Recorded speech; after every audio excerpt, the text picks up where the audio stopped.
I'm currently president and CEO of Search Institute, and my colleagues and I have talked about how do we actually make connections with people who are interested in our new work on developmental relationships while we're in the midst of conducting the research that is helping us understand how we build and strengthen those relationships that change kids' lives. We are at a really interesting point in our work in that we're shifting from showing that these relationships really matter and that when kids experience these relationships, their outcomes are better, to trying to figure out how to help organizations and communities and families that work with or are raising kids build those relationships. And that's really the pivot point that we're working on right now.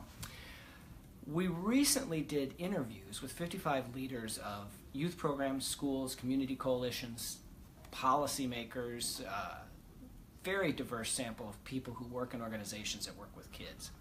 And we asked them a lot in those interviews, but there were two lead questions. The first one was, and this is actually how we began the interviews, if you had to rank on a scale from 1 to 5, how important relationships are to your organization, to your school, your YMCA, your youth program, your mentoring program, what number would you give it?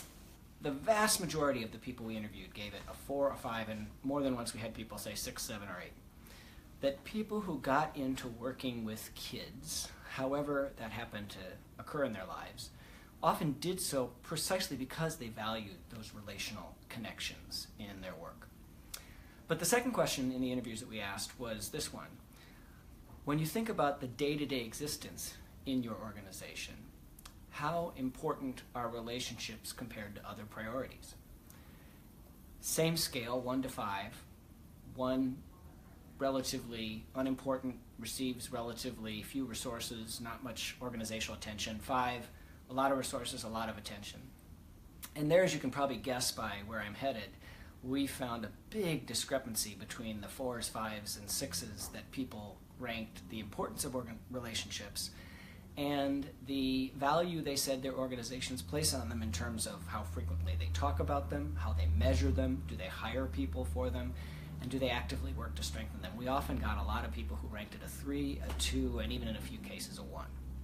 So to some extent our work going forward is how do we help those organizations that serve kids move that second scale up so that their well-founded and well-intentioned desire to build relationships with and among kids doesn't get lost in the everyday realities of their schools, their youth programs, their community coalitions.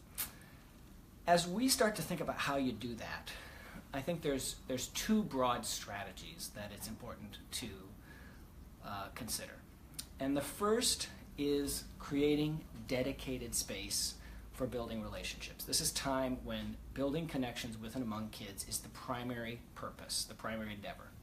But the second is how do we make the core work of our organization relational?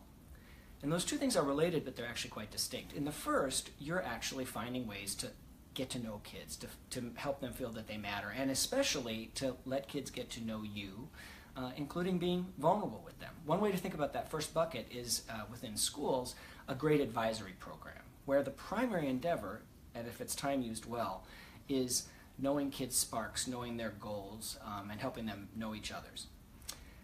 The second, though, is equally important, which is making the work of that organization relational. And that is important whether you're teaching swimming to a kid in a Y or teaching math to a kid in a high school. And what we're seeing in the early work that we're doing with a pretty diverse array of organizations that serve kids is, well, some are doing neither, but others are doing one but not the other. So they do an advisory or a link crew or some kind of a summer component in an out-of-school time program where they have an hour or maybe 2 or 3 weeks that are highly focused on relationships. But then once they're into the stuff that they do with kids, whether it's teaching or having kids out working in a national park for a summer program, the relational component gets kind of lost and much lower on the priority list. When that happens, the relationship building is kind of like an inoculation almost. It happens here, and we hope that if we give them enough relationship energy, it'll extend into the rest of what we're going to do during the school year or during the program year. We also see the converse, though, which is places where teachers, youth workers, and others are very relational in their everyday interaction with kids, but there's never a point where they slow down enough to really get to know kids as people independent of what they're doing in their school or program, and really create that enduring personal connection. And so it really is kind of a both and. I mentioned advisories within schools as one pretty clear example of a dedicated time for relationship building. And I say as a former teacher and administrator, the degree to which those advisories are really used for that purpose varies greatly.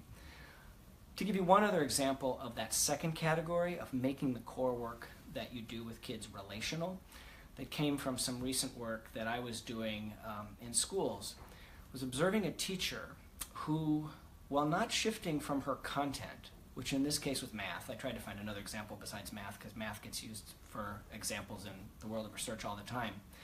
But it was a great one. It was so clear that she knew where each kid in the room had been on the skill that they were working on in the very recent past.